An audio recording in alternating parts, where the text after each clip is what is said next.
दरियावाली मस्जिद विवाद में नया मोड़। हिंदू महासभा के दावे पर शिया नेताओं ने उठाए सवाल। लखनऊ की ऐतिहासिक दरियावाली मस्जिद पर हिंदू महासभा ने बड़ा आरोप लगाया।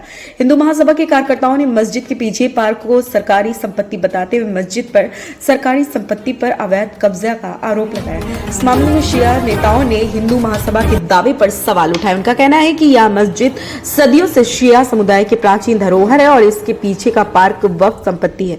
इस विवाद के बीच लखनऊ के शिया समुदाय में आक्रोश है। लोगों का कहना है कि यह मस्जिद उनकी धार्मिक और सांस्कृतिक पहचान है और इसके साथ किसी भी तरह का खिलवाड़ बर्दाश्त नहीं किया जाएगा।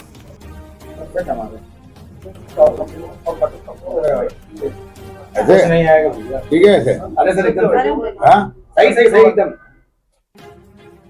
सर, दरियावाली मस्जिद को लेकर एक बार फिर से विवाद खड़ा हो गया है, क्या कुछ कहेंगे आप?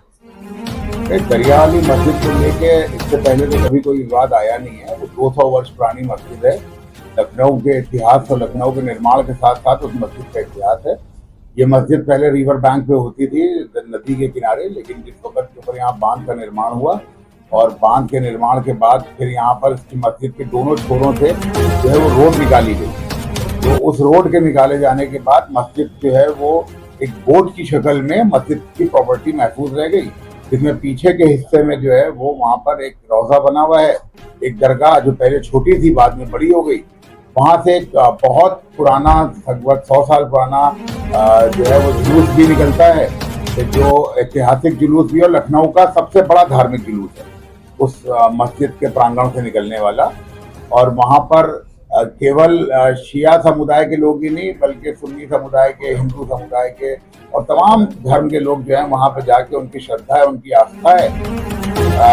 मगर इस प्रकार से जो अभी हिंदू महासभा के लोगों ने जो बयान दिया वो बहुत ही अशोभनीय और बहुत निंदनीय बयान है, क्योंकि एक तो हमने उनका शुक्रिया अदा किया है क्योंकि वो उस मस्जिद के ऊपर किसी प्रकार के मंदिर या किसी मूर्ति के छुपे होने का इल्जाम नहीं लगा पाए।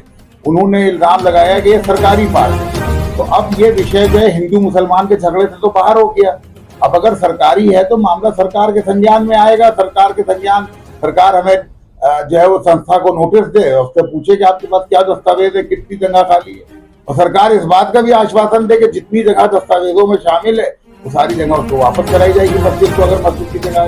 आपको लगता है हिंदू महासभा द्वारा बिना बात की इस बात को बढ़ावा दिया जा रहा है? हिंदू महासभा एक एंटी बीजेपी संगठन है कि जो भारतीय जनता पार्टी के खिलाफ बयानबाजी करता है, भारतीय जनता पार्टी की सरकार को बदनाम करने की षड्यंत्र रचा करता है। इनके तमाम लोग जो हैं वो ऐसी पार्टियों से जो है वो रसाई खा रहे हैं कि जो पार्टियां भारतीय जनता पार्टी की दुश्मन पार्टियां और खास करके योगी आदित्यनाथ जी की सरकार को बदनाम करने की नियत से इस प्रकार के षड्यंत्र रचे हैं। आपका कहना है कि सरकार द्वारा इस पूरे मामले पर कोई भी गलत फैसला नहीं लिया जाएगा? देखिए, पहली चीज ये कि अगर ये कोई सरकारी पार्क होता तो इस पार्क के रख रखाव की जिम्मेदारी भी सरकार की किसी संस्था की होती, LDA की होती, नगर निगम की होती, निर्माण निगम की होती, किसी भी चीज की होती। लेकिन अभी तक उसके ऊपर ना तो सरकार के द्वारा कोई रख रखाव के लिए कोई आदमी नियुक्त है, ना ही कोई किसी संस्था की तरफ से नियुक्त है।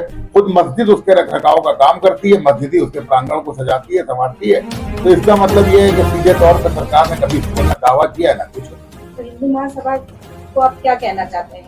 नहीं, हम उनको कहना चाहते हैं कि अच्छे नागरिक की तरह जो है वो अपनी नेतागिरी करें, ना कि देश के दुश्मनों की तरह नेतागिरी करें।